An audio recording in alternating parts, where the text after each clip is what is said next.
समिन्धे वह्निर्धत्ते धरणिरुदधीर्लङ्घते नैव वेलां सोऽयं श्रीमान् निखिलजगताम् अन्तरात्मावतीर्णो धर्मं रक्षन् दिशतु कुशलं स्वामिनारायणो नः। श्री स्वामिनारायण भगवाननी जय। अक्षर पुरुषोत्तम महाराजनी जय। गुणातीतानंद स्वामी महाराजनी जय। भगतजी महाराजनी जय। शास्त्रीजी महाराजनी जय। योगीजी महाराजनी जय। प्रमुख स्वामी महाराजनी जय।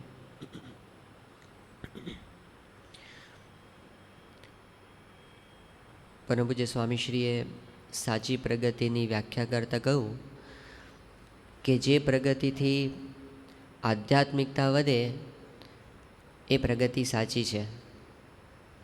आध्यात्मिकतानो अर्थ थाय छे आत्मा अने परमात्मानुं ज्ञान।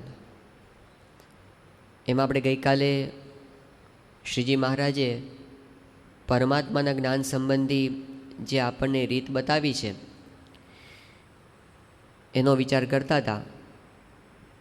परमात्माना स्वरूपना ज्ञान संबंधी बात समझावता महाराजे आपने कीधुं कि संतना वचन में विश्वास आवे पछी आपने भगवानना स्वरूपनो यथार्थ निश्चय थाय छे।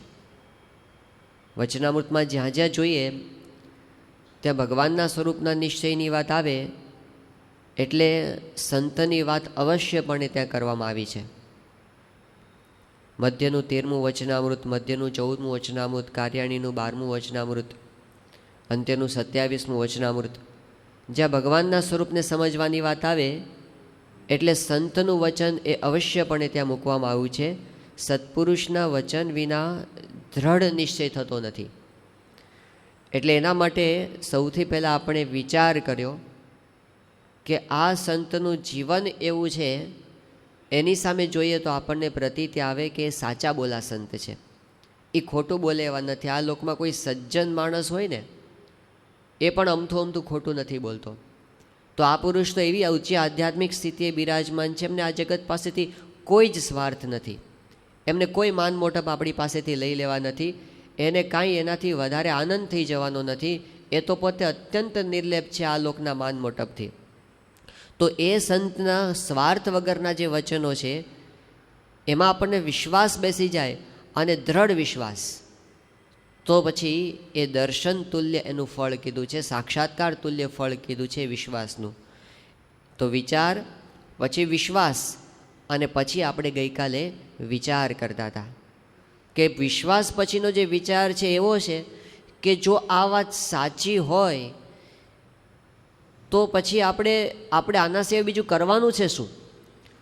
जो आ वात 100% साची होय कि भगवान सर्व करता हरता छे, भगवान जगतना आधार रूप छे, भगवान सर्व सुखना निधि छे, भगवान अणु अणुमां व्यापक छे, ए भगवान पृथ्वी पर प्रगट थाय छे अने अत्यारे प्रगट छे अने संत द्वारा आजनी तारीखे विचरे छे। ए जो आपणने दृढ़ थई गयुं तो पछी आपणा अंतरनी अंदर आनंद सिवाय कंई बाकी रहे नहीं। अने जो आपणा अंतरमां दुख के हताशा के खालीपानो अनुभव थाय छे तो समजवुं आपणे आ बाबतने जेम छे तेम समज्या नथी। गरडा प्रथमना 24मा वचनामृतमां ब्रह्मानंद स्वामीए भगवान स्वामीनारायणने एक प्रश्न पूछ्यो छे। प्रश्न बहु ज ऊंची आध्यात्मिक भूमिकामांथी पूछायेलो छे। एमणे श्रीजी महाराजने एवो प्रश्न पूछ्यो कि हे महाराज, भगवाननो निश्चय तो मने यथार्थ छे, यथार्थ निश्चय छे, ओळखी लीधा कि आ प्रगट भगवान छे। हवे मने एमां कोई जातनी शंका नथी कि आ भगवान छे कि नहीं। पछी एमणे कीधुं कि अंतरमां कोईपण प्रकारनो मलिन संकल्प, विषयनो घाट संकल्प थतो ज नथी। कोई वासना आ जगतनी रही नथी। आवुं पोते सभानी वच्चे ब्रह्मानंद स्वामी कबूल करे छे पोतानी स्थितिनी वात। अने एटલું कह्या पछी ब्रह्मानंद स्वामी कहे छे कि हे महाराज, तो पण अंतरमां सूનું सूનું રહ્યા કરે છે, એનું શું કારણ છે? प्रश्न पूछनारने पण धन्यवाद छे, कारण के ब्रह्मानंद स्वामी पोते सद्गुरु छे, 60 संतोना गुरु छे। अने સભાની વચ્ચે પોતાની ખામીને વ્યક્ત કરે છે. શ્રીજી મહારાજ આખી સભાની હાજરીમાં આ સંતો પોતાનું હૃદય ખોલીને બેસી જતા હશે મહારાજની સામે. કેટલી નિખાલસ આ ચર્ચા થાય છે. આમ જેમ આપણે ખુલ્લી કિતાબ વાંચી શકીએ એમ આ સંતો પોતાનું હૃદય ખુલ્લું મૂકી દે છે શ્રીજી મહારાજની સામે. કોઈની પરવા કરાવે, કોઈને મારા વિશે કેવો ભાવ થશે, કોઈને મારા વિશે કેવું લાગશે, કોઈ જ ચિંતા નથી. હું જેવો છું એવો મહારાજની સામે વ્યક્ત થાઉં છું. એમણે કીધું મહારાજ અંતરમાં સૂનું સૂનું રહ્યા કરે છે, એનું કારણ શું? અને શ્રીજી મહારાજે પોતે જે જવાબ આપ્યો છે બ્રહ્માનંદ સ્વામીને કે એ પણ ભગવાનના ભક્તને મોટી ખોટ છે. મોટી ખોટ શું? તો કહે છે કે આવી મોટી પ્રાપ્તિ થઈ છે, ભગવાન પોતાને મળ્યા, સંત મળ્યા, આપણને નિશ્ચય થયો અને હજી પણ પોતે એવો વિચાર નથી કરતો કે હું કેટલો ભાગ્યશાળી છું. એવો વિચાર નથી કરતો ને એ ભગવાનના ભક્તને મોટી ખોટ છે. આપણા ઘરની અંદર વસ્તુ પડી છે અને છતાંય આપણે ભિખારી રહીએ છીએ, છતાંય કંગાલ રહીએ છીએ, એને આપણે માણી શકતા નથી.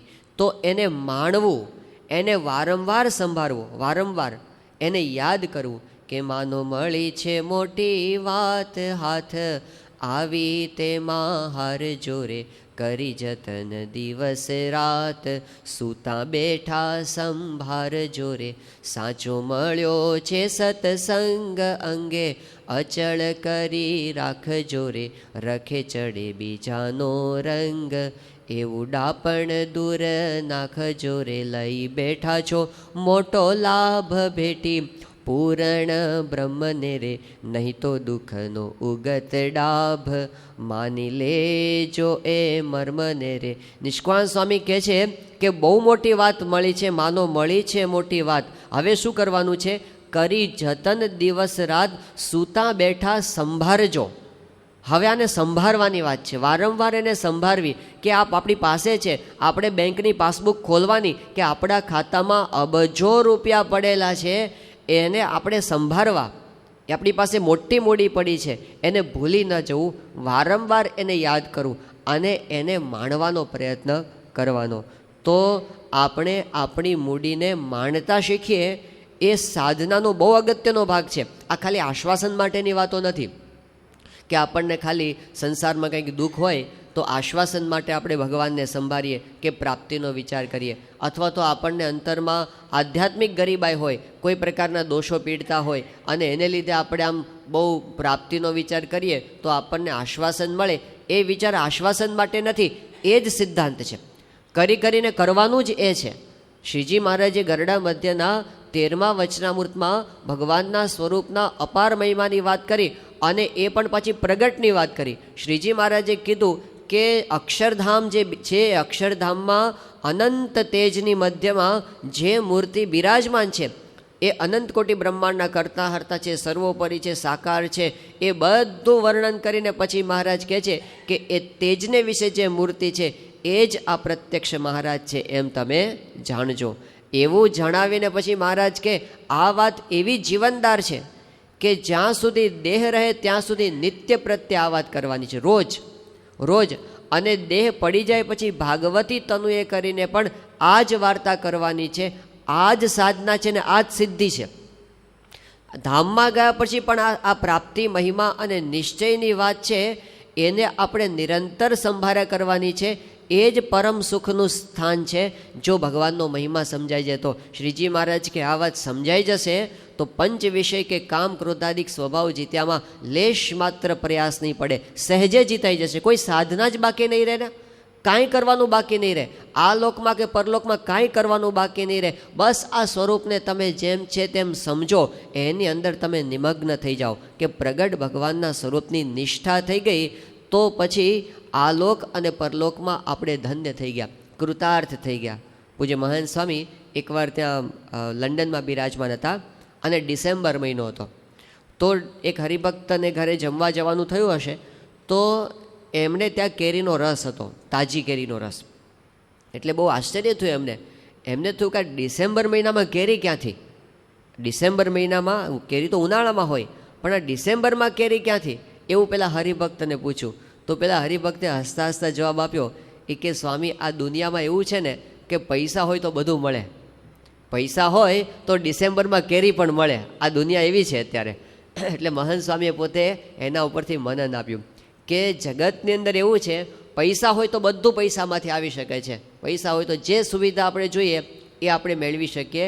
એમ એમણે વાત કરી કે આધ્યાત્મિક માર્ગમાં જે મહિમા છે ને એ પૈસાને ઠેકાણે છે. મહિમા હોય તો બધું જ આવે, મહિમા હોય તો એની પાછળ આપણે જેટલા કંઈ સદગુણો છે એ બધા એની પાછળ તણાઈને આવે. મહિમા હોય તો અપાર શાંતિ અને સુખ એ એની પાછળ વગર કહીએ તણાઈને આવે છે. એ મહિમા એ આપણી સાધનાનું કેન્દ્ર સ્થાન છે. આધ્યાત્મિકતાની અંદર કેન્દ્ર સ્થાને મહિમા, અને એ પણ પ્રગટ ભગવાનને સંતનો મહિમા.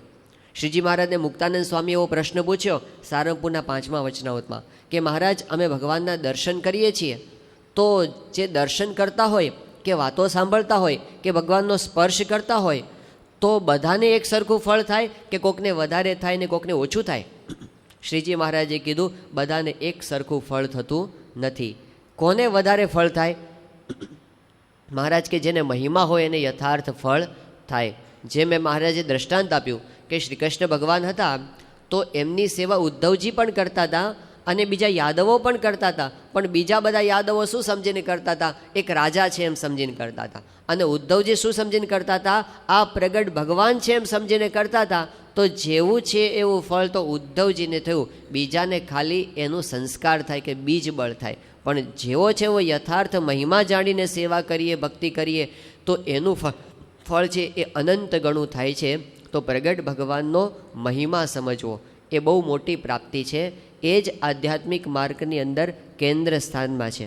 2005ની સાલમાં અમદાવાદની અંદર એક કોન્ફરન્સ થઈ હતી, શાહીબાગ આપણું મંદિર છે એની અંદર, અને એ કોન્ફરન્સની અંદર અખિલ ભારતીય દર્શન પરિષદ નામની એક સંસ્થા છે, એના 50 વર્ષ પૂરા થતા હતા.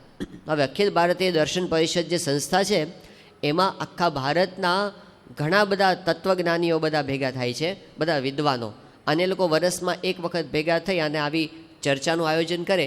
એ વખતે આ 50 વર્ષ પૂરા થતા હતા એ નિમિત્તે 5 દિવસની આખી કોન્ફરન્સ હતી, અને BAPS સ્વામિનારાયણ મંદિરે યજમાન તરીકે આપણે બધાને ત્યાં બધી વ્યવસ્થા આપી હતી. તો એ લોકોએ આપણને એવું કીધું તો 5 દિવસ દરમિયાન કે એક દિવસ આખો એ તમારા સંતો એ અમને સ્વામિનારાયણ ભગવાનનો જે સિદ્ધાંત છે એ અમને સમજાવે, આવું એમણે કીધું હતું. એટલે આ એક આખો દિવસ દરમિયાન આપણા સંતોએ સંસ્કૃત, હિન્દી, અંગ્રેજીમાં પ્રવચનો કરી અને શ્રીજી મહારાજનો તાત્વિક સિદ્ધાંત શું છે એની રજૂઆત આ બધા વિદ્વાનો સમક્ષ કરી આખા ભારતના. એમાં પ્રોફેસરો પણ હતા અને પંડિતો પણ હતા. હવે એમાં એક જે સવારનું સેશન હતું એમાં એ સભાના પ્રમુખ તરીકે, એ સેશનના પ્રમુખ તરીકે બિહારની ભાગલપુર યુનિવર્સિટીના એક વિદ્વાન હતા, એનું નામ હતું ડૉક્ટર રામજી સિંહ. ડૉક્ટર રામજી સિંહ પોતે બહુ જ વિદ્વાન વ્યક્તિ છે અને છેક અમેરિકા સુધી જઈ અને એમણે પોતે આના ઉપર વ્યાખ્યાનો આપે છે, તત્વજ્ઞાન ઉપર. શિકાગોની અંદર ત્યાં યુનિવર્સિટીમાં પોતે જાય છે અને ભારતમાં તો એમનું બહુ મોટું નામ છે. તો એ પોતે સભાના પ્રમુખ તરીકે હતા અને ડૉક્ટર રામજી સિંહને પ્રમુખ સ્વામી મહારાજ પ્રત્યે ખૂબ જ અનુરાગ છે, ખૂબ જ એમના પ્રત્યે એમને અંતરથી આદર છે. તો એ સભાની અંદર જે સંતોના પ્રવચનો હતા એમાં પૂજ્ય ભદ્રેશ સ્વામીનું એક પ્રવચન હતું, અને પ્રવચનનો વિષય એવો હતો કે પરબ્રહ્મ પ્રત્યક્ષ છે, પરબ્રહ્મ પ્રગટ છે, આવો એમનો વિષય હતો ભગવાન સ્વામિનારાયણના સિદ્ધાંત પ્રમાણે.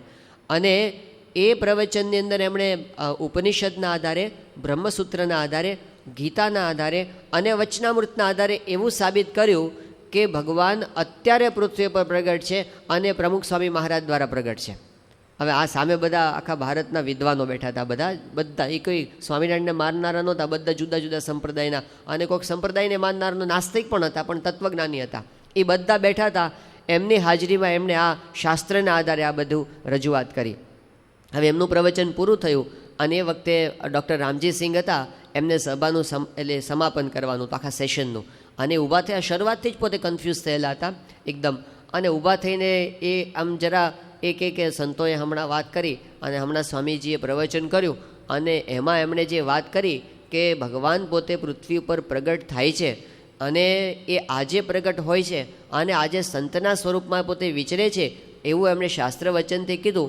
પણ એ એ વાત મને મગજમાં બેસતી જ નથી કે જે અનંત બ્રહ્માંડોની ઉત્પત્તિ કરે છે અને જે જગતના આધારરૂપ છે એવા જે પરબ્રહ્મ છે એ આ પૃથ્વી પર પ્રગટ કેવી રીતે હોય? એ કે મને મનાતું જ નથી. એ કે હું આંખથી જોઈ શકું એવા સ્વરૂપમાં આવા વ્યક્તિત્વ પૂરતે પૃથ્વી પર હોય એ કે મારાથી મનાતું નથી. એનું લાખું પ્રવચન લગભગ આવા જ ભાવમાં આખું પૂરું થયું. પછી એ જ્યારે આવીને બેઠા એ વખતે ભદ્રેશ સ્વામીએ એમને શ્વેતાશ્વતર ઉપનિષદનો એક મંત્ર સંભળાવ્યો અને કીધું કે આ મંત્રમાં એવું કીધું છે, યસ્ય દેવે પરાભક્તિ યથા દેવે તથા ગુરુ તસ્ય તે કથિતા યર્તા પ્રકાશંતે મહાત્મનઃ.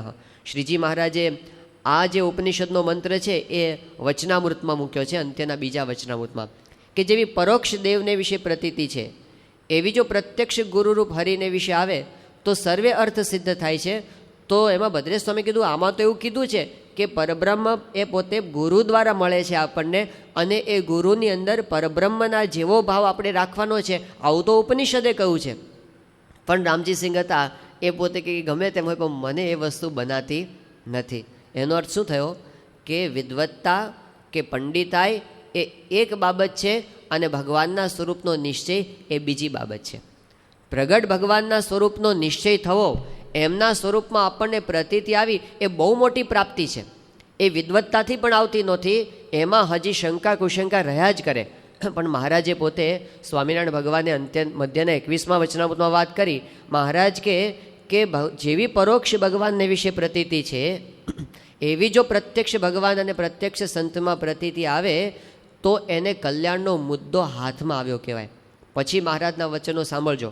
શ્રીજી મહારાજ કે આ વાત આજ સમજો કે લાખ વર્ષ કેડે સમજો, એકવાર કહીએ સમજો અથવા લાખ વાર કહીએ સમજો, પણ સમજે જ છૂટકો છે, સમજે જ છૂટકો છે. એ વિના છૂટકો નથી. એ પુરુષોત્તમ નારાયણના વચનો છે. એટલે કે ઓબામા સાહેબને એકવાર આવીને પ્રગટની વાત સમજવી પડશે, બિલ ગેટ્સને એકવાર આવીને વાત સમજવી પડશે, આજે નહીં તો લાખ જન્મ પછી પણ અહીં આવીને બેસવું પડશે અને આ પ્રગટ ભગવાનની ને પ્રગટ સંતની વાત સમજવી પડશે. એ વિના એને છૂટકો નથી. એ પુરુષોત્તમ નારાયણ કહે છે, આપણે ઘરની વાત નથી. આ એ મહારાજના વચનો છે કે આખી દુનિયામાં અનેક પ્રકારની આધ્યાત્મિક સાધનાઓ થાય છે, પણ અર્ક આ છે, મુદ્દો આ છે. શ્રીજી મહારાજ કહે છે કે લાખ જન્મ પછી પણ એને ભગવાનનું જે પ્રગટ સ્વરૂપ પૃથ્વી ઉપર છે એને વિશે નિષ્ઠા રાખ્યા વગર, એને ઓળખ્યા વગર છૂટકો નહીં થાય. ત્યાં સુધી જન્મ મરણ ચાલુ રહેશે, ત્યાં સુધી ફરી જન્મવાનું ચાલુ રહેશે. અને જ્યારે એને એવી નિષ્ઠા બેસશે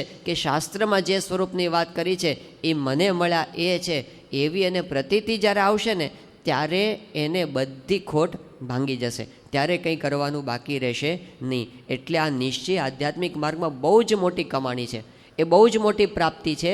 એને આપણે બરાબર પચાવવાની છે, એની અંદર ઊંડા ઉતરવાનું છે. એમાં પ્રશ્ન ક્યાં થાય છે? ઉપર એક ભગવાન બેઠા છે એમાં બહુ વાંધો નથી, મૂર્તિમાં બેઠા છે એમાં કંઈ વાંધો નથી, પણ આપણી જેમ હરતા ફરતા દેખાય એટલે આપણને એમાં મનુષ્ય ભાવ આવે જ. ગુણાતીતાનંદ સ્વામી પોતે જૂનાગઢની અંદર સભા મંડપમાં બિરાજમાન હતા. આમ સ્વામી સૂતા હતા પોતે, અને અચાનક સ્વામી સૂતા હતા ને બેઠા થઈ ગયા. અને સામે કેટલાક હરિભક્તોને સંતો બેઠા હતા સ્વામી પાસે. ગુણાતીતાનંદ સ્વામીએ પ્રશ્ન પૂછ્યો. સ્વામી કે સારામાં સારું શું છે અને ભૂંડામાં ભૂંડું શું છે? સારામાં સારું શું છે અને ભૂંડામાં ભૂંડું શું છે? હવે આપણે આપણા માટે વિચાર કરીએ કે સારામાં સારું શું છે, તો આપણને થાય કે હવે આ તો એક મારી ફેક્ટરી કે એક ધંધો છે પણ હજી બીજી 2-4 થઈ જાય ને તો સારામાં સારું.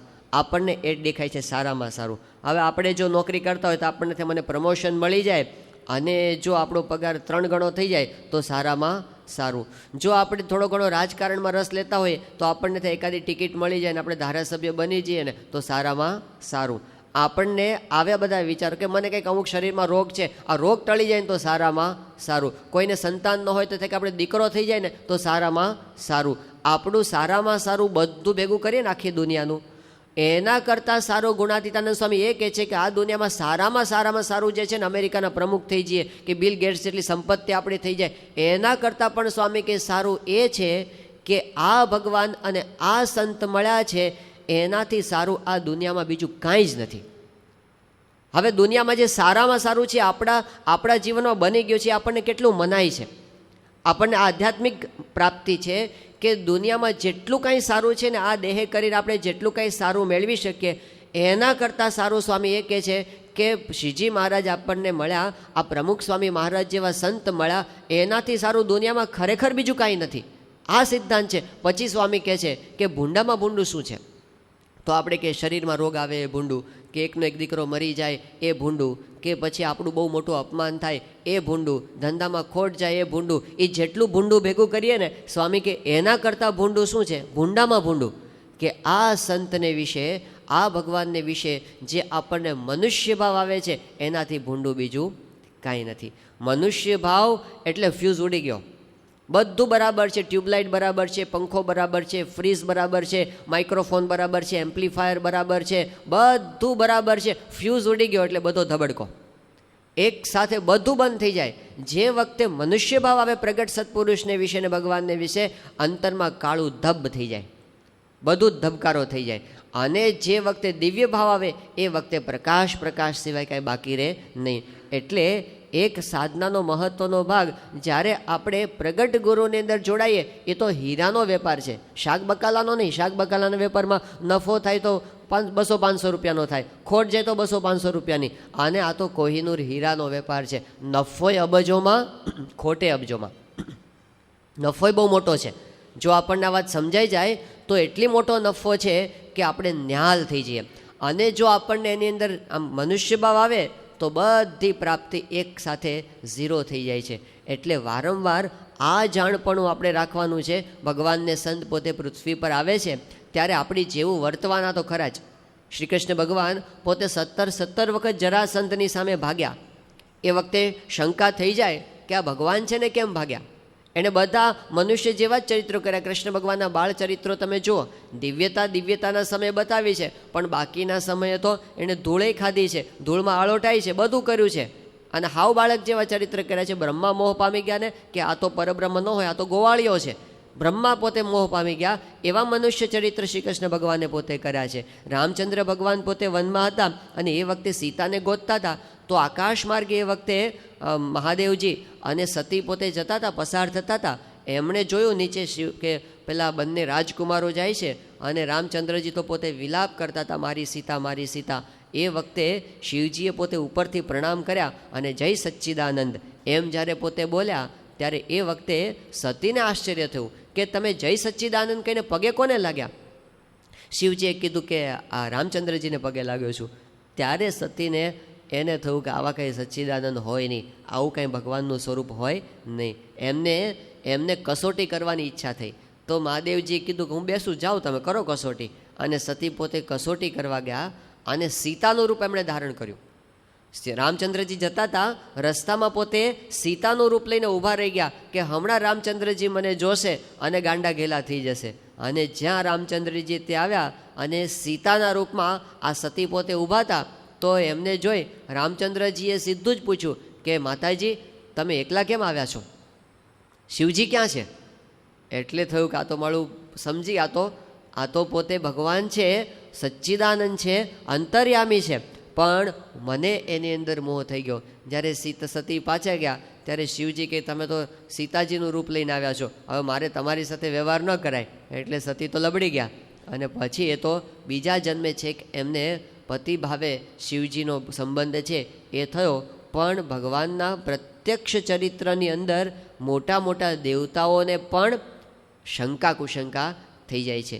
એવું એમનું મનુષ્ય ભાવે વર્તવાનું છે. શ્રીજી મહારાજે વચનામૃતમાં એક વાર્તા કીધી છે કે એક વખત એક માણસ હતો, એ પોતે રાજા પાસે ગયો અને રાજા પાસે જઈને એમણે વાત કરી કે મહારાજ હું એક યોદ્ધા છું અને અત્યારે દેવો અને દાનવોની લડાઈ ચાલે છે, તો મારે દેવતાઓને મદદ કરવા માટે જવાનું છે. તો મારી આ પત્ની છે એને તમે તમારી પાસે થોડો સમય રાખશો, એને સાચવશો? તો અને મારો છોકરો છે આને તમે તમારી પાસે રાખો. સભા ભરાઈને બેઠી હતી, એની વચ્ચે આ વાત થઈ. તો રાજાએ કીધું કંઈ વાંધો નહીં, તું મૂકી જા. અને એણે ત્યાં મૂકી દીધા. એટલામાં સભાની વચ્ચે જ આકાશમાંથી એક દોરડું નીચે આવ્યો, બધા જોતા હોય ને એવી રીતે. અને પેલો માણસ સડસડા દોરડાની ઉપર ચડી ગયો, આકાશમાં ચડતો આકાશમાં અદૃશ્ય થઈ ગયો અને દોરડું ઉપર ખેંચાઈ ગયો. અને થોડી વાર થઈ ત્યાં તો આકાશમાં જેમ લડાઈઓ થતી હોય ને, બધી રણશિંગા વાગતા હોય ને, અને બધું આમ મારો કાપોના અવાજ થતા હોય એવી ધમાલ ધમાલ ધમાલ એના બધા અવાજ થવા માંડ્યા. અને થોડી વાર થઈ ત્યાં તો ઉપરથી એક હાથ કપાઈને પડ્યો, થોડી વાર થઈ તો બીજો હાથ કપાઈને પડ્યો, થોડી વાર થઈ તો 2 પગ કપાઈને પડ્યા, થોડી વારથી તો ધડ પડ્યું અને છેલ્લે માથું પડ્યું. અને માથું પડ્યું ત્યારે ખબર પડી આ તો ઉપર લડવા ગયો તો એનું જ શરીર છે, એ જ હેઠે પડ્યો છે. એને પેલી એની સ્ત્રી તો ત્યાં જ ઊભી હતી, એ તો એકદમ કલ્પાંત કરવા માંડી અને એણે રાજાને કીધું, મહારાજ આ મારા પતિ છે એ વીર ગતિને પામ્યા છે, તો હવે મારે જીવવું નથી. એ વખતના રિવાજ પ્રમાણે એણે રાજાને વાત કરી કે તમે મને સતી થવા દો અને મને વ્યવસ્થા કરી આપો. રાજાએ બધી વ્યવસ્થા કરી આપી. ચિતા ખડકાઈ ગઈ, એના પતિના શરીરને એની પર મૂકવામાં આવ્યું. પેલી સતી પણ ઉપર બેસી ગઈ. એણે ખોળાની અંદર પેલું પતિનું માથું લીધું અને પોતાના શરીરમાંથી અગ્નિ પ્રગટાવ્યો અને બધા જોતા હતા ગામના લોકો, એની વચ્ચે જ પોતે બળીને ખાખ થઈ ગઈ, બધું રાખ થઈ ગયું. લોકો મનમાં વિચાર કરવા માંડ્યા, બિચારો આપણી નજર સામે મરી ગયો અને એની પત્ની પણ ગઈ. એમ કરતાં કરતાં એ દિવસ તો પૂરો થઈ ગયો. બીજે દિવસે રાજા સભા ભરીને બેઠો હતો અને આવી જ રીતે કચેરીમાં માણસો બધા બેઠા હતા. ત્યાં એવું થયું, આકાશમાંથી દોરડું આવ્યું અને દોરડા ઉપરથી ઓલો ગઈકાલે જે ગયો હતો ને એ હેઠે પાછો ઉતર્યો. તે બધાને આશ્ચર્ય થયું કે આ ક્યાંથી આવ્યો. આવીને એ રાજાને પગે લાગ્યો, પગે લાગીને કે મહારાજ આનંદની વાત છે, અમારા પક્ષનો વિજય થયો છે, હવે તમે મને મારી પત્ની પાછી આપો. પેલો રાજા કહે કે ભાઈ સાહેબ, ગઈકાલે તું મરી ગયો તો, કપાઈ ગયો તો, બળી ગયો તો, તારી પત્ની ભેગી બળી ગઈ અને તારી પત્ની હોય ક્યાંથી યા? એ કે મહારાજ તમારે તો ઘણી બધી રાણીઓ છે, આ મારા જેવા ગરીબની શું કામ એક વધારે પચાવવા માટે કોશિશ કરો છો, મને પાછા આપી દો. રાજા કે તું ખોટો આક્ષેપ ના કરીશ, મારી પાસે ખરેખર કાંઈ નથી અને તારી પત્ની તો કાલે બળી ગઈ છે. પેલો કે ના મહારાજ તમે ખોટું બોલો છો, તમારા મહેલમાં જ છે. પેલો કે ભાઈ નથી મારા મહેલમાં. એ કે તમારા મહેલમાં જ છે, બોલાવવું હોય? રાજા કે બોલાવ લે તાર મારા મહેલમાં હોય તો. અને પેલા બૂમ પાડી કે જંબુરિયાની માં ત્યાં તો આવી બહાર, જંબુરિયાની માં જીવતી બહાર આવી. એટલે આખી સભા આશ્ચર્યચકિત થઈ ગયા બધા કે આવું ક્યાંથી બને, આ બધો બળી ગયો તો મરી ગયો તો અને એની પત્ની બળી ગઈ હતી, બંને જીવતા પાછા અહીં ઊભા છે. એ વખતે પેલા યોદ્ધાએ વાત કરી કે મહારાજ આ તો મારો જાદુ હતો, હું એક જાદુગર છું અને તમારી સામે મેં મારી કળા રજૂ કરી, હવે તમે રાજી થયા તો મને શિરપાવ આપો. એ વખતે રાજાએ એને શિરપાવ આપ્યો. આ એક વાર્તા મહારાજે કીધી છે. હવે એ વખતે બધા મોહ પામી ગયા હતા, આખી સભા મોહ પામી ગઈ હતી. પણ એક જ વ્યક્તિ હતો કે જેને છે ને જરા પણ પ્રશ્ન નહોતો કે આ બધું જે થાય છે ને એમાં જેને જરાય શંકા નહોતી થઈ એ કે આ બળ્યો છે ને મર્યો છે ને એ કોણ? પેલો એને જંબુરિયો હતો ને, જંબુરિયો. એને ખબર હતી કે મમ્મી પપ્પા આવું તો ઘણી વખત કરી ગયા છે અને હવે પાછા આવવાના જ છે આવતીકાલે. બાકી બધાને થયું કે આ બળી ગયા છે ને મરી ગયા છે.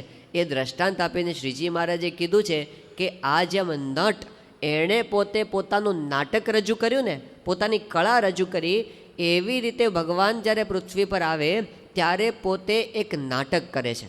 એ નાટકને એટલી અદ્દલ રીતે પોતે રજૂ કરે છે કે આપણને બધાને થાય કે આ સાચું જ છે. શ્રીજી મહારાજે કીધું કે જન્મ ધારણ કરે, બાળક થાય, યુવાન થાય, વૃદ્ધ થાય, માંદા થાય, સાજા થાય, અને વળી પાછું એમને એવું બતાવ્યું કે 28 પ્રકારના દોષોની ગણતરી કરાવી કે એ પોતે કામ, ક્રોધ, લોભ, મોહ, મદ, મત્સર, આશા, તૃષ્ણા, અહંકાર, ઈર્ષ્યા એવા 28 દોષો ગણાવ્યા કે એ મનુષ્યની જેમ જ પોતે ધારણ કરે, પણ એ મનુષ્ય નથી, એ પોતે નટવર છે, એક કુશળ નટ છે. એક પ્રકારનું પોતે ડ્રામા રજૂ કરે છે અને એની અંદર આપણે બધા ભૂલા પડી જઈએ છીએ. એમાં ભૂલો કોણ ન પડે? જે જંબુરિયો થાય એ ભૂલો ન પડે.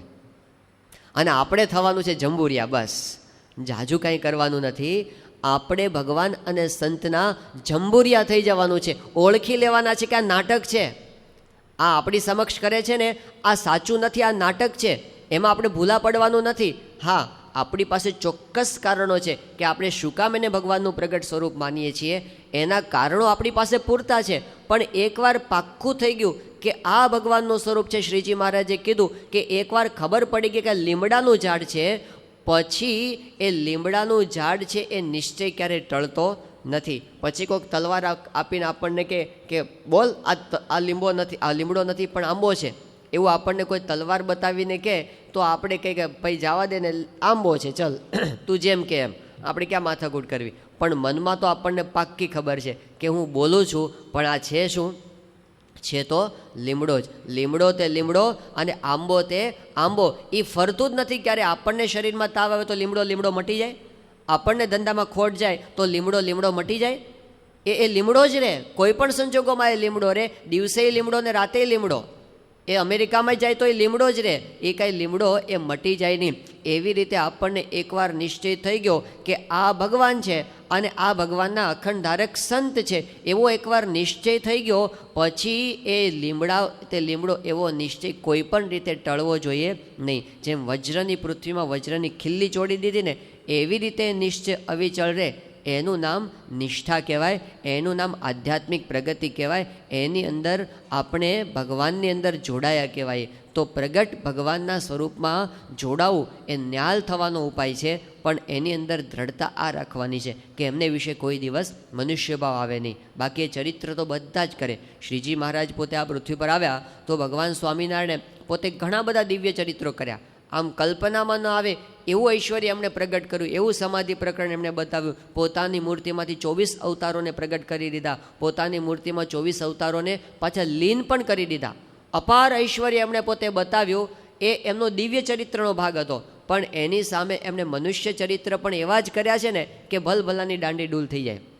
ભલભલાની. શ્રીજી મહારાજે નિત્યાનંદ સ્વામીને પ્રશ્ન પૂછ્યો હતો કે નિત્યાનંદ સ્વામી, અમારા સ્વરૂપનો નિશ્ચય તમને ક્યાં સુધી રહે? એવો પ્રશ્ન પૂછ્યો. હવે જો આ પરમહંસો કેવી દ્રઢતા કરીને બેઠા હતા. આપણી સામે એક આદર્શ એમણે પ્રસ્થાપિત કર્યો છે. તો નિત્યાનંદ સ્વામીએ કીધું કે મહારાજ, અત્યારે તો તમે રાજાધિરાજ પણ બિરાજો છો, લાખો માણસો તમને માને છે ને પૂજે છે, આવા બધા સમર્થ તમારા સંતો છે, એટલે અત્યારે તો તમારો મહિમા બધાને સમજાય. પણ કદાચ એવું બને કે તમારી પાસે એક પણ હરિભક્ત ન હોય, તમારી પાસે એક પણ સાધુ ન હોય, તમને માનનારું કોઈ આ દુનિયામાં હોય જ નહીં. તમે ભિખારી હો, તમે ભિખારી અને પરણેલા હો, તમારે 5-7 છોકરા હોય અને તમે ભીખ માગતા હો વડોદરાની બજારમાં, અને તમારી પાછળ તમારા બૈરા હાલતા હોય અને તમારા 5-7 છોકરા પહેલાં એમ ચડ્ડી પહેરી ન હોય, ઉપર ખાલી ખમીસ પહેર્યું હોય, એવા આમ પાછળ આંટા મારતા હોય, અને એ વખતે તમે આમ ભીખ માગતા હો અને મહારાજ કોઈ તમારી સામે જોવાય તૈયાર ન હોય, અરે થૂકવાય તૈયાર ન હોય, એવા સંજોગોમાં અમે જોઈએ ને તો પણ મને લેશ માત્ર શંકા ન થાય કે તમે સાક્ષાત અક્ષરધામના ધામી પુરુષોત્તમ નારાયણ હશો કે નહીં હો. આ ગાંઠ મને પાક્કી વળી ગઈ છે. હવે આવું નિત્યાનંદ સ્વામી બોલ્યા. મહારાજ રાજી થઈ ગયા કે તમે બરાબર દ્રઢતાની ગાંઠ વાળી છે. ભગવાન ગમે તેવું ચરિત્ર કરે, ભગવાન મટી જતા નથી. એ ભગવાન જ રહે છે એવી ગાંઠ એમણે પાકી કરી હતી. હવે આપણે આ તો વાતો સાંભળીએ છીએ, પણ પરમહંસોએ પોતે એવું કરી બતાવ્યું હતું. શ્રીજી મહારાજ ગરડામાં હતા. મહારાજે બીમારી ગ્રહણ કરી, અને એવી બીમારી તો મહારાજને કંઈ રહેવાય નહીં, સખત ઝાડા ઉલટી થાય. તો એટલી બધી ગરમી હતી. મહારાજે કીધું આ દાદા ખાચરના દરબારમાં અમને નહીં ફાવે, તમે ક્યાંક એવા સ્થાનમાં લઈ જાઓ જ્યાં ઠંડક હોય. એટલે દાદા ખાચરના દરબારની પાછળ એક વંડો હતો, અને વંડાની અંદર એક લીમડાની ઘટાદાર વૃક્ષ હતું. એ વૃક્ષની છાયાની અંદર મહારાજનું આસન રાખવામાં આવ્યું. ચારે બાજુ કંતાન બાંધી દીધું, અને કંતાનની ઉપરથી આમ પાણી પડે એવી વ્યવસ્થા કરી દીધી કે જેથી કરીને આમ ઠંડક ચારે બાજુ રહે. અત્યારે આપણે પેલું એર કુલિંગ સિસ્ટમ જેવું કરીએ છીએ ને, એવું પરમહંસોએ એ વખતે કરી દીધું. અને ત્યાં આગળ પેલું પાણી ભરી અને પેલું ઢેલા નદીમાંથી રેતી લાવી અને ચારે બાજુ પાણી ભરી રાખ્યું. વચ્ચે મહારાજનો ઢોલિયો રાખ્યો. શ્રીજી મહારાજ એ વખતે એક કોપીન પહેર રહેતા હતા, એક જ કોપીન પહેરતા, બીજું કંઈ નહીં. અને મહારાજે કીધું કે અત્યારે જે આ મુક્તાનંદ સ્વામી, નિત્યાનંદ સ્વામી, બ્રહ્માનંદ સ્વામી, ગુણાતીતાનંદ સ્વામી, આવા 4-5 સંતો અને દાદા ખાચર જેવા 2-4 હરિભક્તો સિવાય બીજા કોઈને આવવા દેશો નહીં અમારી પાસે. અમારું મનુષ્ય ચરિત્ર બીજા સહન કરી શકશે નહીં. અને એ વખતે મહારાજે એવું ચરિત્ર કર્યું હતું. શ્રીજી મહારાજ એ પોતે લવરી કરે, આમ જેમ તાવ આવ્યો અને કેમ ગમે તેમ બોલતા હોય, મહારાજ કે અમને સાલેમાળ ડુંગરમાં લઈ જાઓ. એટલે સાલેમાળ ડુંગર ગરડાની નજીક આવેલો છે. તો બધા કે હવે અત્યારે મહારાજને સાલેમાળ ક્યાંથી લઈ જવા? તો પછી નિત્યાનંદ સ્વામી બધાને શીખવાડે. 4 પરમહંસોને ખાટલાનો પાયો પકડાવે અને કે ઊંચો નીચો કરો, એટલે બધા હલાવે. મહારાજ ક્યાં શું થાય છે? નિત્યાનંદ સ્વામી કે મહારાજ આપણે સાલેમાળ ડુંગર ઉપર જઈએ છીએ.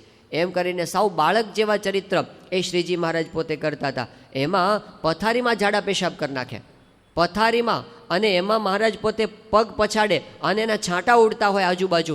એ બધું પરમહંસો આ બધું જોતા હતા. પરમહંસો સામાન્ય નહોતા. એ પરમહંસો દેવતાઓ પર પોતાની સત્તા જમાવી શકે એવા હતા.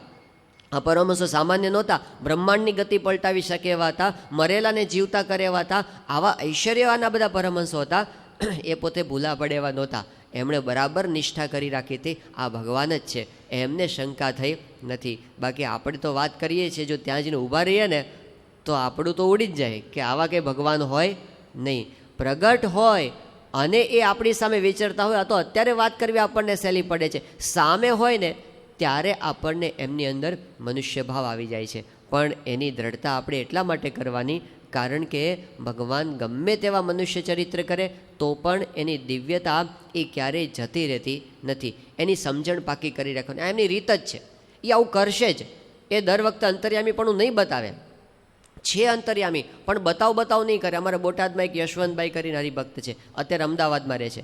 એ યશવંતભાઈ કે હું પ્રમુખ સ્વામી મહારાજને 11 વખત મળ્યો છું, અને જ્યારે મળું ને ત્યારે દર વખતે મને સ્વામી પૂછે કે તમારું નામ શું? એટલે હું કહું યશવંતભાઈ. કે ક્યાં રહો છો?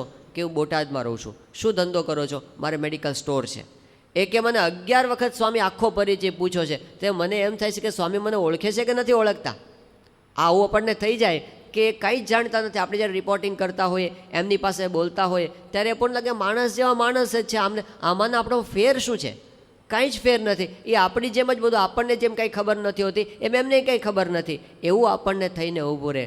પણ જ્યારે એમનું આખું જીવન જોઈએ ત્યારે આપણને ખ્યાલ આવે એ બધું જ જાણે છે અને બહુ કુશળતાથી ઢાંકી દે છે. એટલી કુશળતાથી ઢાંકી દે છે ને, આને આપણે ભૂલા પડી જઈએ છીએ. તો એ ભૂલવાનું નથી આપણે ટાણે, કે એ પોતે કેટલું બધું, આમ એમના જીવનના એટલા બધા પ્રસંગો છે કે એ પોતે આપણા વિશે એટલું બધું જાણે છે, આપણને ખબર નથી એટલી એમને આપણા વિશે ખબર છે.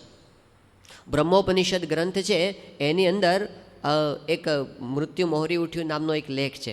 એમાં એક પ્રસંગ નોંધવામાં આવ્યો છે. અમેરિકાની એક વોબાશ કોલેજ નામની એક યુનિવર્સિટી છે, અને એ કોલેજની અંદર ત્યાંના એક ફિલોસોફી ડિપાર્ટમેન્ટ, રિલિજિયન ડિપાર્ટમેન્ટના જે મુખ્ય પ્રોફેસર છે એનું નામ છે ડૉક્ટર રેનોલ્ડ વિલિયમ્સ. ડૉક્ટર રેનોલ્ડ વિલિયમ્સે હિન્દુ ધર્મ ઉપર સંશોધન ઘણું કર્યું છે, અને એમાં ખાસ કરીને સ્વામિનારાયણ સંપ્રદાય ઉપર એમણે ઘણું રિસર્ચ કર્યું છે. એના ઉપર એણે પુસ્તક પણ લખ્યું છે. તો ડૉક્ટર રેનોલ્ડ વિલિયમ્સ એમણે પોતે એક આર્ટિકલ લખ્યો છે ગુરુ શિષ્ય સંબંધ ઉપર. એમાં એમણે એક પ્રસંગ નોંધ્યો છે કે અમેરિકાની અંદર એક સત્સંગી દંપતી છે, પતિ પત્ની બંને, પાક્કો નિષ્ઠાવાળો સત્સંગ છે. તો એમને ત્યાં બાપાના આશીર્વાદથી જ એક સંતાનનો જન્મ થયો. સંતાન નહોતું, સ્વામીના આશીર્વાદ મળ્યા અને દીકરાનો જન્મ થયો. હવે પછી બન્યું એવું કે એ છોકરાને કંઈક હજી નાનો જ હતો અને એકદમ કોઈ બીમારી આવી અને હોસ્પિટલમાં એને દાખલ કરવો પડ્યો. તો બીમારી એટલી ગંભીર હતી કે પોતાની મેળે શ્વાસ પણ લઈ શકે એવી પરિસ્થિતિ નહોતી, એટલે એને લાઈફ સપોર્ટ સિસ્ટમ પર રાખવો પડ્યો. આપણે પેલું કૃત્રિમ શ્વાસોચ્છ્વાસનું યંત્ર હોય છે ને, રેસ્પિરેટર ઉપર, એના પર એને રાખ્યો હતો. તો ડૉક્ટરોએ કીધું કે આ છોકરો હવે બચે એવી કોઈ શક્યતા નથી. તો એમણે સ્વામીશ્રીને ફોન કર્યો એ દેશની અંદર અને કીધું કે બાપા, મારો દીકરો છે ને હોસ્પિટલમાં દાખલ કરવાનો થયો છે અને એને મશીન ઉપર રાખ્યો છે અને જીવે એવી સંભાવના નથી એવું ડૉક્ટર કહે છે. તો સ્વામીશ્રી આશીર્વાદમાં કીધું, સ્વામી કે અમે ભગવાનને પ્રાર્થના કરીએ છીએ, ચિંતા ન કરતા, સારું થઈ જશે, દવાખાનામાંથી એને રજાઈ મળી જશે, બધું સરતો ફરતો થઈ જશે. આટલું કહીને પછી સ્વામી એકદમ બોલ્યા. સ્વામી કે પણ એ છોકરો એ થોડા સમય પછી ફરી પાછો બીમાર પડશે, એને ફરી હોસ્પિટલમાં દાખલ કરવાનો થશે, ફરી વખત એને મશીન ઉપર રાખવાનો થશે અને પછી એ સાજો નહીં થાય, પછી એ ધામમાં જશે. આવું સ્વામી એકદમ બોલી ગયા. તો પહેલાંએ કીધું કે સ્વામી એવું કેમ કહો છો? સ્વામી કે એ પૂર્વનો સંસ્કારી આત્મા છે અને એને થોડુંક કામ બાકી હતું, અને તમારે સત્સંગીને ત્યાં એને જન્મ થયો એટલે એનું કામ પૂરું થઈ ગયું છે, હવે એ ભગવાનના ધામમાં જશે. અને સ્વામીએ કીધું હતું, એક્ઝેક્ટલી એવું જ થયું. 1-2 દિવસમાં સાજો થઈ ગયો, એને ઘરે લઈ ગયા, ફરી ઉથલો માર્યો, ફરી હોસ્પિટલમાં દાખલ કર્યો અને પછી એ ધામમાં ગયો. તો મોટા પુરુષ એ આપણા વિશે એટલું બધું જાણે છે કે આપણને ખબર નથી. આપણને શું ખબર છે? આપણને તો એટલી જ ખબર છે આપણે જ્યાંથી જન્મ્યા ત્યારથી અત્યાર સુધીનું. પણ આપણે શું કામ, પહેલાં ક્યાં હતા, શા માટે અહીં જન્મ ધારણ કર્યો, અહીંથી આપણે આગળ શું ગતિ થવાની છે, એ બધું એમની પાસે ગ્રાફ છે. પણ બોલ નથી કરતા, એમની રીત નથી. એ પોતે બધું ઢાંકીને વર્તે છે, એ જ એમની મહાનતા છે. સમર્થ થકા ઝરણા કરે. આપણી સાથે આપણી જેવા થઈને રહે અને આપણને એવું લાગે જ નહીં કે સ્વામી પોતે આટલા દૂર હશે આપણાથી. એકદમ આત્મીયતા આપણી સાથે એમણે કરી દીધી અને એટલે આપણે ભૂલા પડી જઈએ છીએ. પણ એમની રીત એ ઐશ્વર્ય બતાવ ન કરે. પૂજ્ય સદગુરુ સંતો આપણે કહે છે કે કોઈ ઓલિમ્પિક્સ હોય અને એની અંદર આમ 100 મીટરની દોડમાં પહેલો નંબર આવેલ વ્યક્તિ હોય અને એ આપણી સભામાં આવીને બેઠા હોય અને આપણે જાહેરાત કરે કે ફલાણા ભાઈ છે એ ઓલિમ્પિક્સમાં દોડવામાં પહેલો નંબર આવ્યો છે, તે ઊભા થઈને દોડવા ન માંડે કંઈ. એ કે આખો દી દોડ ન કરતા હોય, જ્યારે દોડવાનું હોય ત્યારે દોડે, અમથા દોડ ન કરે. એવી રીતે કે સત્પુરુષ આખા દી પરચા બતાવ ન કરે. એ પોતે આપણી સાથે સુવાણ કરવા માગે છે, આપણને એમની સાથે હેત થઈ જાય, આપણી સાથે સજાતીય થાય એટલે ઐશ્વર્ય ઢાંકી રાખે, નહીંતર આપણને એમની સાથે સુવાણ થાય નહીં. તો ભગવાનને સંતની આ રીત છે, બધું જાણતા હોવા છતાં એ પોતે કંઈ બતાવતા નથી અને અજ્ઞાન પણ બતાવે. આપણને એવું લાગે કે અમને તો આપણે જેટલી ખબર નથી પડતી. અમારે ત્યાં સારંગપુરની અંદર એક સંત હતા અમૃતચરિત સ્વામી, અત્યારે પોતે શિકાગોની અંદર છે, ત્યાં અત્યારે ન્યુયોર્કની અંદર છે, ત્યાં પોતે ત્યાંનું આખું અમેરિકાનું મધ્યસ્થ કાર્યાલય છે એમાં સેવા આપે છે. તો એ સારંગપુરની અંદર હતા. હવે અમૃતચરિત સ્વામી મૂળ પોતે કલકત્તા જન્મેલા અને ત્યાં પોતે મોટા થયેલા. તો હવે સારંગપુરમાં સ્વામીશ્રીના ભોજન દરમિયાન સંતો બધા પ્રવચનોની રજૂઆત કરતા હોય, જુદી જુદી રજૂઆત થતી હોય. એમાં એક વખત એમનું બંગાળીમાં પ્રવચન રાખવામાં આવ્યું હતું. 5 મિનિટનું એમનું પ્રવચન હતું અને સ્વામીશ્રીના ભોજન દરમિયાન પોતે બંગાળીમાં બોલ્યા. પ્રવચન પૂરું થઈ ગયું અને પછી એ બેઠા. અગાઉ જાહેરાત પણ કરી હતી પ્રવક્તાએ કે અમૃતચરિત સ્વામી છે બંગાળીમાં બોલશે. એમનું પ્રવચન પૂરું થઈ ગયું અને બેઠા. પછી સ્વામી કે તને આ ભાષા ક્યાંથી આવડી? એટલે સંતોએ કીધું બાપા એને તો આવડે જ ને, એ તો પોતે ત્યાં કલકત્તા જ રહેલો છે અને ત્યાં જ મોટો થયો છે. સ્વામી કે તો બરાબર છે કલકત્તા રહેલો છે, પણ એના ભાષા ક્યાંથી આવડી? હવે સંતો કે આવું કેમ સ્વામી પૂછે છે? કે બાપા એ પોતે કલકત્તામાં રહ્યો, ત્યાં જ જન્મ્યો, ત્યાં જ એ પોતે ભણીને મોટો થયો, એટલી વાતાવરણમાં જ રહ્યો છે. એટલે સ્વામી કે એ તો મને બધી ખબર છે ને, બાપને ઓળખું, એના દાદાને ઓળખું, બધાને ઓળખું છું, પણ સ્વામી કે એને આ ભાષા આવડી ક્યાંથી? હવે સંતોને થયું કે સ્વામી આવું કેમ કે છે? સ્વામી એ તો ત્યાં ઉછરો, હવે એ તો બંગાળમાં ઉછરો, એટલે એને બંગાળી તો આવડે જ ને, આ બંગાળીમાં. સ્વામી કે ઓહો, મને એમ કે મરાઠીમાં બોલ્યો છે. હવે એ પ્રવચન આખું બંગાળીમાં કર્યું અને સ્વામી સમજતા હતા કે મરાઠી એને ક્યાંથી આવડી, એટલે પ્રશ્ન પૂછતા હતા. તો ઘણી વખત આવું બતાવે. એનો જ એવો પ્રસંગ છે, એ અમૃતચરિત સ્વામી જ્યારે સાધકમાં હતા અને હવે એમને સ્વામી સાથે બોચાસણમાં કંઈક કામ પ્રસંગે મળવાનું થયું હતું. તો એ કે મારા જીવનમાં કોઈ દિવસ મારા ઘરનું જે નામ છે ને, એનું બાળપણનું નામ પિન્ટુ કરીને બોલાવતા, એ એણે કોઈ દિવસ સત્સંગમાં સ્વામી પાસે તો કોઈ દિવસ એની રજૂઆત થઈ નથી, પણ એ સ્વામી પાસે જઈને બેઠા ને સ્વામી તરત એને ઓલા નામથી બોલાવ્યા, પિન્ટુ નામથી, કે જે નામે કોઈ દિવસ એ સ્વામી પાસે રજૂ જ નથી થયું. તો સ્વામી એ કે મને ઘરમાં જે નામથી બોલાવતા હતા એ નામથી સ્વામીએ બોલાવ્યો. તો એ બધું જાણે છે એવું બતાવે. આ પૂજ્ય મંગલ દર્શન સ્વામી આગળ બિરાજમાન છે. જ્યારે 1997ની સાલમાં સ્વામીશ્રી જ્યારે પોતે ત્યાં બોટાદ પધારેલા અને બોટાદની અંદર બધું સ્વાગત સભા રાખી હતી અને સ્વાગત સભામાં બાળકોનો એક ડાન્સ રાખવામાં આવ્યો હતો. એ બાળકોનો ડાન્સ પૂરો થયો અને પછી બધા બાળકો પગે લાગવા માટે આવે ને, આ મંગલ દર્શન સ્વામી બધા બાળકોને તૈયાર કર્યા હતા એ વખતે ત્યાં, અને પગે લાગવા માટે આવે એ વખતે ત્યાં આગળ એક બાળક આવ્યો અને સ્વામી એકદમ એને આશીર્વાદ આપતા બોલ્યા. સ્વામી કે દયાળભાઈના દીકરાનો દીકરો દશરથ. હવે એ દશરથ એ વખતે મને લાગે 11-12 વર્ષનો હશે, મોટો નહીં હોય. સ્વામીને કોઈ દિવસ એની સાથે વાત થઈ નથી, કોઈ દિવસ એની સાથે ચર્ચા થઈ નથી અને સ્વામી એનું નામ સહિત આખો પરિચય બોલી ગયા. તો એ બધું જાણે પણ બતાવ કરે નહીં. પૂર્ણ દિવ્યતા પુસ્તકની અંદર આનંદ સ્વરૂપ સ્વામી એક પ્રસંગ નોંધ્યો છે કે આફ્રિકાની અંદર જે યુગાન્ડા દેશ છે એમાં જિંજા નામનું એક શહેર છે. 1970ની સાલમાં યોગીજી મહારાજ જ્યારે જિંજા પધાર્યા એ વખતે એક નરેન્દ્રભાઈ કરીને એક ભાવિક એમને યોગીજી મહારાજના દર્શને પોતે આવ્યા હતા. તો એ યોગી બાપા પાસે આવીને વાત કરી કે સ્વામી મને તમે કંઠી પહેરાવો. હવે યોગીજી મહારાજ તો જનરલી આવું કોઈ કહે એટલે તરત રાજી થઈને કંઠી પહેરાવી દે, પણ ખબર નહીં શું, પણ યોગીજી મહારાજે એ નરેન્દ્રભાઈને એવું કીધું કે અમે નહીં પણ તમને પ્રમુખ સ્વામી કંઠી પહેરાવશે. હવે નરેન્દ્રભાઈ તો પ્રમુખ સ્વામીને ઓળખતા નહોતા, કોણ છે એને ખબર નહીં, અને એ તો પોતે ગયા તે ગયા, એ વખતે એનો કોઈ પરિચય નહીં, પ્રમુખ સ્વામી ત્યાં હાજર નહોતા અને બીજા કોઈને વાતય નથી કરી. પછી સત્સંગનો કોઈ જ સંપર્કની વચ્ચે કોઈ ટચ નહીં. 11 વર્ષ પછી 1981ની સાલમાં જ્યારે ભગવાન સ્વામિનારાયણ દ્વિશતાબ્દી મહોત્સવ થયો હતો એ વખતે સ્વામીશ્રી પોતે એક પધરામણીમાં ગયા હતા અને એ જે ઘરે પધરામણી ગયા હતા એ આના સંબંધી થતા હતા નરેન્દ્રભાઈના, અને એ વખતે એ પોતે પ્રમુખ સાહેબ મહારાજને પગે લાગ્યા. એ વખતે સ્વામી એનો હાથ પકડ્યો. સ્વામી કે કે અમારા ગુરુ યોગીજી મહારાજે વચન આપ્યું હતું ને કે પ્રમુખ સ્વામી કંઠી પહેરાવશે, લાવો તમને આજે કંઠી પહેરાવીએ.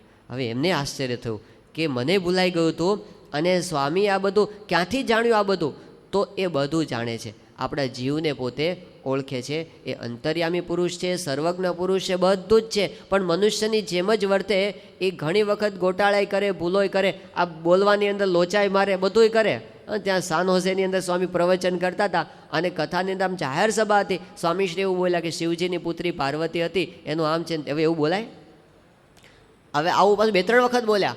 અને જ્યારે પછી સભા પૂરી થઈ અને સ્વામી પાસે બધા સ્વામી જમતા હતા અને વાત નીકળી, બધા સંતોએ હસતા હસતા કીધું કે સ્વામી આજ તો તમે ખરું જવા દીધું બધું, શિવજીની પુત્રી પાર્વતીને. સ્વામી કે હોય એવું બોલો હું તે તમારે મને કહેવું જોઈએ ને. હવે કે સભામાં થોડું કહેવા જવાય કે તમે આવું બોલો છો. પણ એવું પદે ક્યારેક કરે. વચનામૃતની સંખ્યા 262 છે તો સ્વામી હજુ ઘણી વખત વચનામૃત 212 છે એવું બોલે.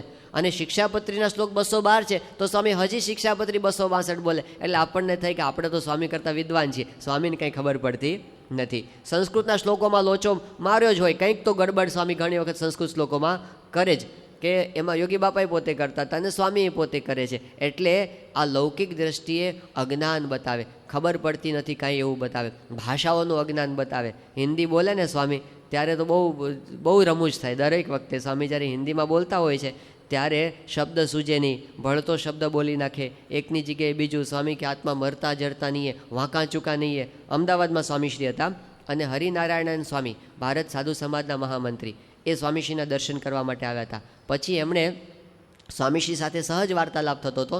એમાં સ્વામી ત્યાં બેઠેલા સંતોનો પરિચય આપવા માંડ્યા. તો સ્વામી કે ये हमारे योगी चरण स्वामी है और संगीत बहुत अच्छा जानते हैं और तबला अच्छा बगाड़ते हैं. સ્વામીએ વનું બ કર્યું ને એટલે હિન્દી થઈ ગયું. હરિનારાયણ સ્વામીને બહુ એકદમ આદર છે સ્વામીશ્રી પ્રત્યે, એટલે એમને કાંઈ ન થાય, પણ આપણને તો થાય કે જો સ્વામીએ હિન્દી હાંકી બરાબરની, બોરસદી હિન્દી. તો એવું આપણને સ્વામીશ્રીની ભાષાની બાબતમાં ગરબડ કરતા આપણને અનેક પ્રસંગોમાં. મુંબઈની અંદર વાશીમાં આપણી સંસ્થા એક જમીન લીધી હતી, 99 કે 2000ની સાલની આસપાસની વાત છે. એ વખતે એક બહુ જ ભવ્ય સભાનું આયોજન ત્યાં વાશીની અંદર કરવામાં આવ્યું હતું. અને એ વખતે મહારાષ્ટ્રના જે ચીફ મિનિસ્ટર છે, ડેપ્યુટી ચીફ મિનિસ્ટર છે, મહારાષ્ટ્રના જે મોટા મોટા ઉદ્યોગપતિઓ છે, મહાનુભાવો છે, એની હાજરીમાં એક સભાનું આયોજન કરવામાં આવ્યું હતું. હવે એ સભાની અંદર બધા મહાનુભાવોના હિન્દીમાં પ્રવચનો થયા હતા. અને પછી સ્વામીને બોલવાનું આવ્યું તો સ્વામી હિન્દીમાં શરૂ કર્યું. અને શરૂ કર્યું ને તો આમ બોલવા ગયા 1-2 મિનિટ પણ જામ્યું નહીં, એટલે ગુજરાતી ઉપર ચડી ગયા પાછા કે આ ફાવશે નહીં. થોડું ગુજરાતી બોલ્યા, પછી પાછું ફરી ટ્રાય કરી હિન્દી પર ટ્રેક પર ચડવા માટે, પણ પાછું જામ્યું નહીં, એટલે પાછા ગુજરાતી પર આવી ગયા. હવે આવું જે 20-25 મિનિટ સ્વામી બોલ્યા એમાં આવું જ હાલું, હિન્દી ને ગુજરાતી, હિન્દી ને ગુજરાતી, એમ કરતાં કરતાં પ્રવચન સ્વામીનું પૂરું થયું. પછી જ્યારે સ્વામી ઉતારે આવ્યા અને સ્વામીશ્રી ભોજન માટે બેઠા હતા, સામે સંતો બધા અંદર અંદર ઘૂસપૂસ કરતા હતા. એટલે સ્વામી કે સંતો શું વાત ચાલે છે? એટલે સંતોએ કીધું કે સ્વામી આજ તો તમે ખરું જવા દીધું ને, અડધું હિન્દીમાં ને અડધું ગુજરાતીમાં ને. સ્વામી કે સામે બેઠા ને એ અડધા ગુજરાતી હતા, અડધા હિન્દી હતા, એટલે મેં જવા દીધું. તો એ જ્યારે બોલે છે ત્યારે એમને જરાય સંકોચ નથી. પાછો આપણને કેવું હોય, જે ભાષા ન આવડતી હોય ને તો આપણને ગભરાટ રહે કે હાળું કંઈક લોચો વાગી જશે તો, અને એમાં મોટા માણસ બેઠા હોય ને તો આપણે આમ દબાઈ જઈએ. સ્વામીને જરાય નહીં, સામે ગમે એવો મોટો બેઠો હોય ને એને પોતાની અલમસ થાય. એમની સંતતા એ પોતે કોઈ બાબતમાં એને એવું થતું જ નથી કે લોકોને કેવું લાગશે. દિલ્હી અક્ષરધામના ઉદ્ઘાટનનો સમારંભ હતો ને 2005ની સાલમાં. હવે આ કેટલો મોટો સમારંભ કહેવાય, એક ઐતિહાસિક કાર્ય કહેવાય. ખાલી સંસ્થા માટે નહીં, આખા હિન્દુ ધર્મ માટે એક ઐતિહાસિક ઘટના હતી. અને વિશ્વના 150 કરતાં વધારે દેશોમાં એનું લાઈવ ટેલિકાસ્ટ થવાનું હતું. અને ભારતના પ્રાઇમ મિનિસ્ટર હાજર હોય, પછી પ્રેસિડેન્ટ હાજર હોય, પછી વિરોધ પક્ષના મુખ્ય નેતા હાજર હોય, અને બધા કેટલા આઈએસ ઓફિસરો ને કેટલા નેતાઓ અને આખી દુનિયાના મહાનુભાવો એ આમ બધું આની નોંધ લેતા હોય એવી ઘટના. હવે એ સભામાં જે કાર્યક્રમ હતો એનું સંતોએ બહુ સરસ આમ મિનિટનું બધું આયોજન એ પહેલેથી વિચારી રાખ્યું હતું. સ્વામીશ્રી પાસે આની ઘણી વખત મિટિંગ પણ થઈ ગઈ હતી. તો જ્યારે સ્વામીશ્રી પાસે આ સંતો રજૂઆત કરે આખા કાર્યક્રમની, ત્યારે દરેક વખતે સ્વામી પાસે વાત થતી હતી કે સ્વામી આખો કાર્યક્રમ છે, છેલ્લે આપના આશીર્વાદ આવે તો આપને ગુજરાતીમાં બોલવાનું છે, તમારે ગુજરાતીમાં બોલવાનું છે.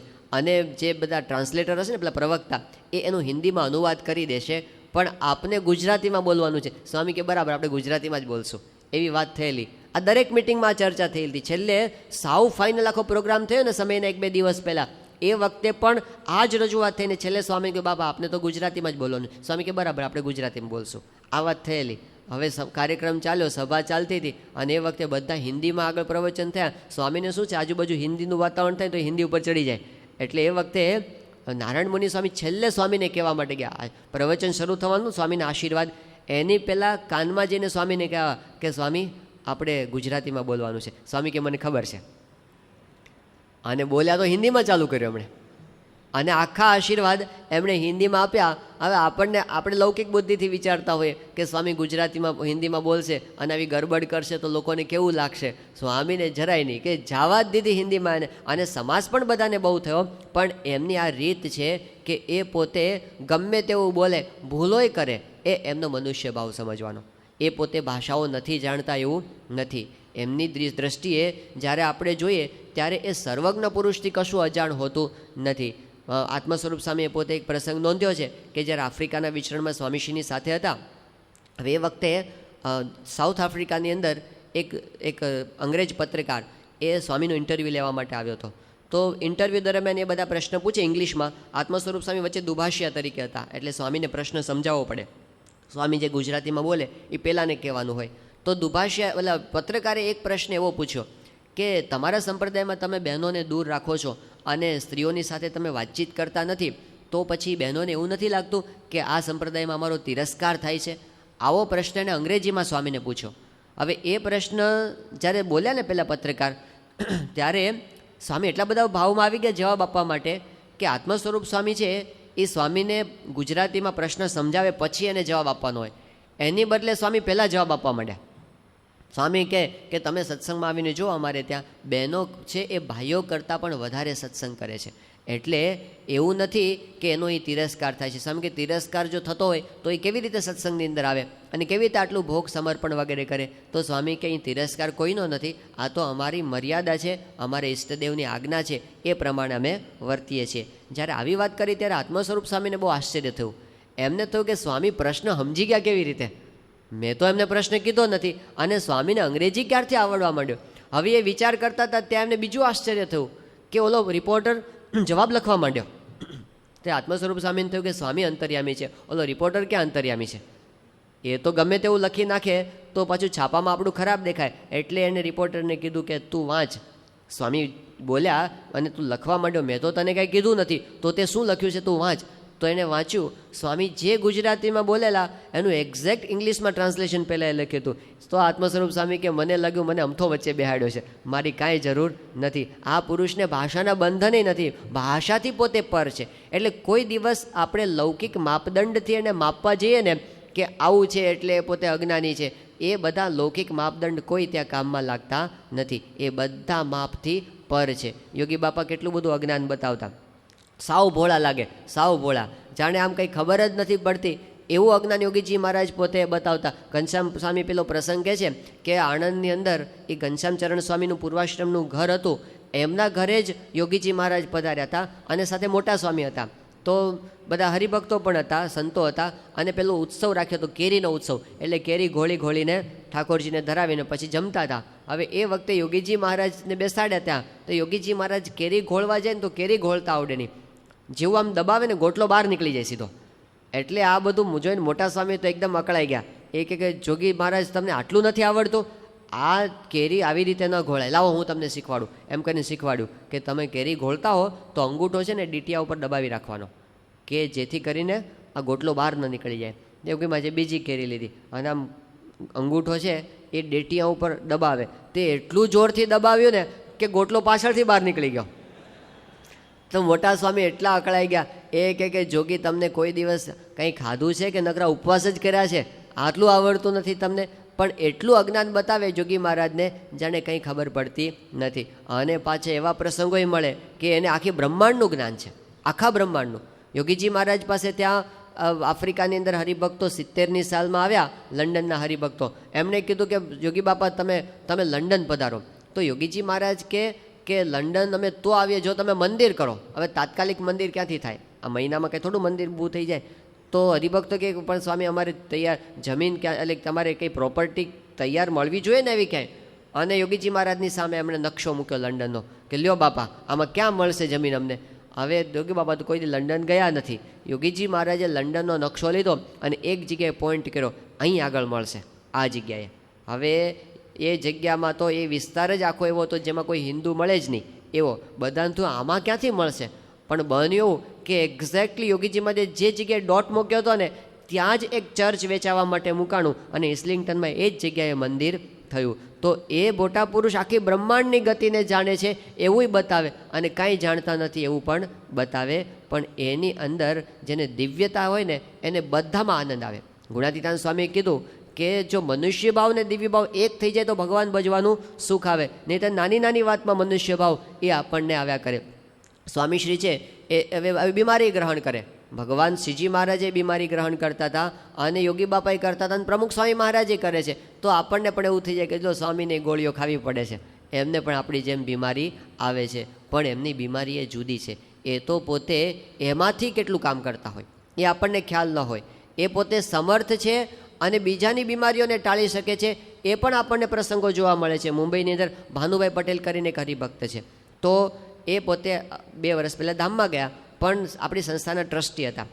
તો એમને એકદમ પેટમાં દુખાવો ચાલુ થયો અને ડૉક્ટરને બતાવ્યું અને ડૉક્ટરે બધું નિદાન કર્યું.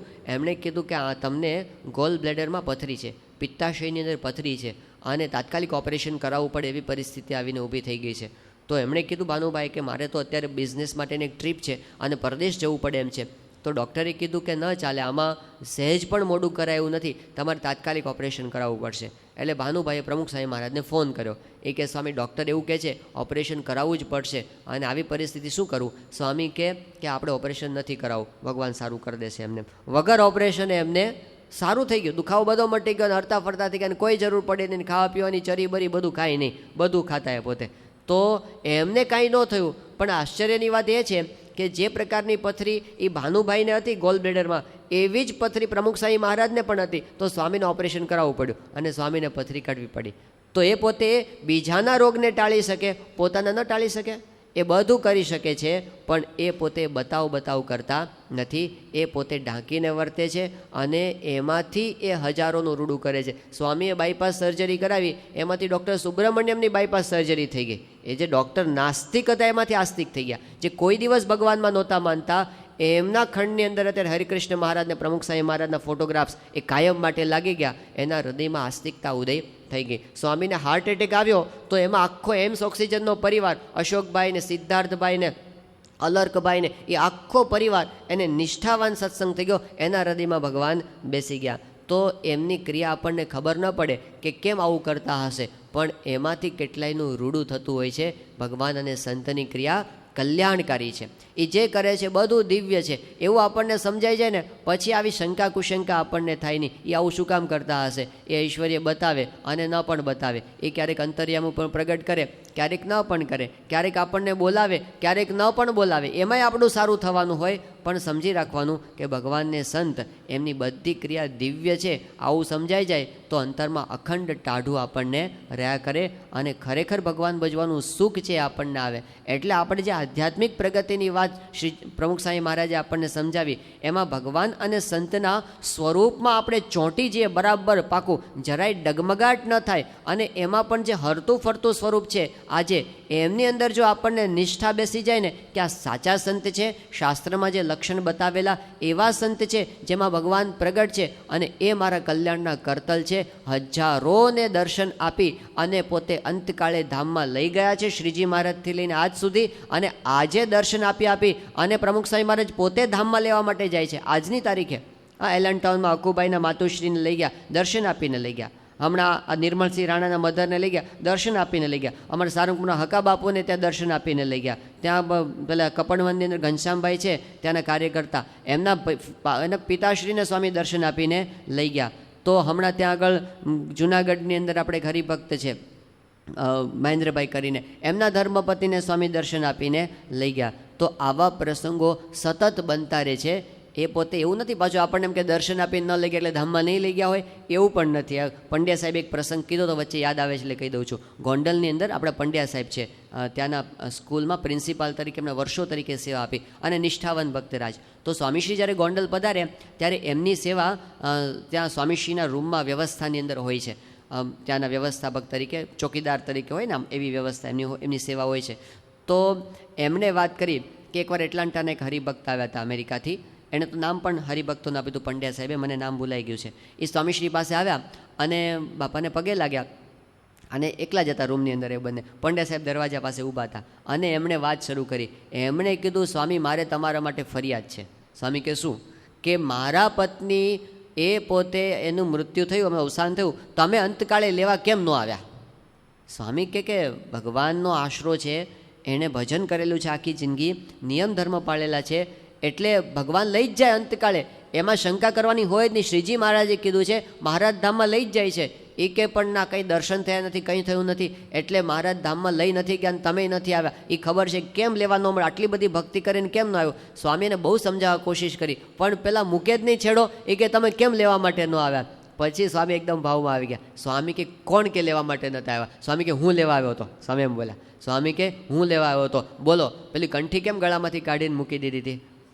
સ્વામી નિશાની આપી, કારણ કે ઓપરેશન જેવું કરવાનું હતું ને, એટલે કંઠી કાઢી નાખી હતી ગળામાંથી. એ વખતે પેલા હાથ જોડી ગયા, બાપા હવે બરાબર તમે લેવા માટે આવ્યા હતા. તો એ પોતે કંઈક આમ દરેક વખતે આમ દર્શન આપે એવું નથી, પણ આપણે સમજી રાખવાનું કે મારા જનને અંતકાળે જરૂર તેડવા આવવું, આ ભગવાન સ્વામિનારાયણનું વરદાન છે. અને એ ભગવાન સ્વામિનારાયણ અત્યારે ગુરુ દ્વારા પ્રગટ છે અને એ ગુરુ પોતે દર્શન આપીને લઈ જાય છે. અને એણે આપણને વચન આપ્યું છે, હમણાં વાત કરી આપણે 2 મહિના સ્વામી સારંગપુરમાં સ્વામીશ્રી બોલેલા ત્યાં હરિજયંતિના ઉત્સવ વખતે. સ્વામી કે આપણને ભગવાન સ્વામિનારાયણનો આશરો થયો, આપણને સાચા ગુરુ મળ્યા, આપણને અક્ષર પુરુષોત્તમની નિષ્ઠા થઈ છે, આ જ્ઞાન સમજાયું છે, આપણા માટે આ છેલ્લો જન્મ છે, ફરી આપણે આવવાનું નથી, એવું પોતે વરદાન આપણને આપી દીધું છે. હવે આપણને એમાં દ્રઢ પ્રતીતિ આવી જાય તો પછી નાની નાની બાબતમાં આપણને ચૂંચું બધું રહે નહીં અને સમજાઈ જાય કે આપણે ખરેખર ભાગ્યશાળી છીએ. તો આધ્યાત્મિક દ્રષ્ટિએ આપણે પૈસાદાર ક્યારે થઈએ? જગતમાં પૈસા એટલે બધું જ છે, આધ્યાત્મિક માર્ગમાં પૈસો એટલે ભગવાનને સંતના સ્વરૂપની નિષ્ઠા, એમનો યથાર્થ મહિમા. એ મહિમાનું અનુસંધાન આપણને વારંવાર જો રહ્યા કરે તો પછી આ જગતના નાના અમથા કંઈ પ્રશ્નો હોય ને એ બધા આપણને કાંઈ અડી શકે નહીં. આપણે અંતરથી ભરેલા રહી શકીએ અને આપણી બધી ગ્રંથિઓ પણ સહેજે સહેજે ગળી જાય, ખબરે ન પડે અને આપણે ભગવાનના સુખે સુખ્યા થઈ જઈએ. એવી અદ્ભુત વાત સ્વામીશ્રી આ આધ્યાત્મિક પ્રગતિમાં આપણને સમજાવવા માગે છે. તો એ થયું પરમાત્માના સ્વરૂપનું જ્ઞાન, એ સ્વામીશ્રી આપણને આ રીતે આપ્યું છે. હવે આવે છે આત્માના સ્વરૂપનું જ્ઞાન અને એ કાલે છેલ્લો દિવસ છે, આવતીકાલે આપણે એના ઉપર વિચાર કરીશું. શ્રી સ્વામિનારાયણ ભગવાનની સ્વામિનારાયણ.